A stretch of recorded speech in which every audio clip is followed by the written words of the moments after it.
Hey, there's Nate Wenzel with the Nate Wenzel team here at Howard Hanna, and wanted to just go over some of the things that obviously you would hire us for, is not just to get you through that process, but also to address challenges that may arise throughout that listing process. So I found this cool graph here. This is what to do if your house doesn't sell. So last year, as many as 1 in 3 sellers took their home off the market because it was not selling.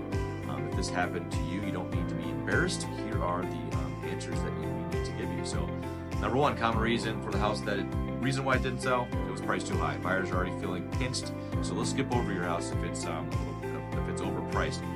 You don't want to go too high, you don't want to go too low, because if buyers don't show up for some other reason, then all of a sudden you are kind of behind the 8 ball when it comes to pricing. As far as pricing is concerned, you want to have that sweet spot. You want to be right in the middle, so that way when buyers are looking at it, they can say, all right, I like this house. In the event that we're competing on it, we have a little bit of wiggle room to move up if possible. So we don't want to scare them away before they even get a chance to take a look at the property. It didn't show well. The house didn't get the necessary repairs, refresh paint, or felt too cluttered. So these are things that sometimes a rebrand of the house can help address. So if we are getting that feedback, a lot of times we can go through, make some of those adjustments based on the feedback, and then kind of do a rebrand of the house to kind of put it back in the market, a little bit more fresh and decluttered.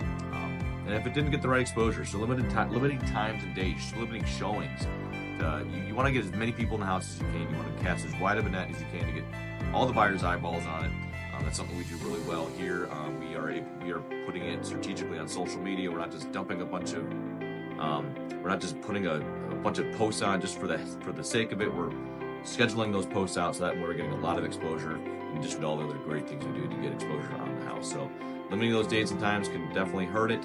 We want a buyer to see the house, and we just want to see it marketed in as much exposure as we can. So just a couple of ideas on why possibly that didn't happen. It's not the end of the world. I always say it's no time to panic. We have lots of ways, lots of tools and toolbox to get that house back on the market and sold for best possible price and least amount of hassle. So let me know if you have any questions on this as well. Make any responses on this video in the comment field. And make a great week. Thank you so much for the opportunity. We'll talk to you soon. Thanks.